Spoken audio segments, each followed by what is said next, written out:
В число наших приоритетов входит развитие физической культуры и спорта. Мы строим современную спортивную инфраструктуру, конечно, при помощи наших социальных партнеров.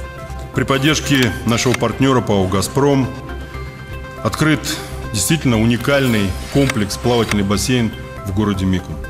Следующим этапом, конечно, мы хотели бы построить универсальный спортивный зал. В этом году откроет свои двери физкультурно-спортивный комплекс. Он будет оздоровительным в большей степени для населения, именно с бассейном в Сосногорске. Начнется строительство нового физкультурно-оздоровительного комплекса на базе комплекса «Динамо» в Сыктывкаре. Все большей популярностью у нас пользуются среди населения массовые мероприятия. И здесь нужно отдать должное особым результатам практически всех возрастных групп в возрожденном комплексе ГТО. Сегодня каждый третий житель республики регулярно посещает секции, спортзалы.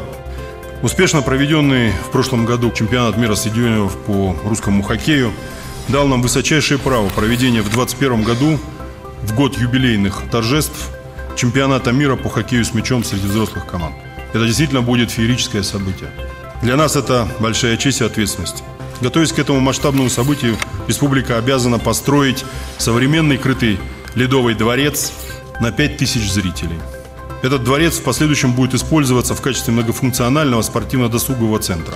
Я особо хочу поблагодарить нашу команду «Строитель», потому что она является флагманом в развитии нашего любимого вида спорта русского хоккея. И правительство в этом году приняло решение возродить в Сыктывкаре спортивную школу Олимпийского резерва по хоккею с мячом. И вы посмотрите, хоккея с мячом на большом уровне уже не было лет 40. И через ровно 40 лет у нас планируется чемпионат мира. Это очень достойно и очень престижно проводить его здесь, в республике.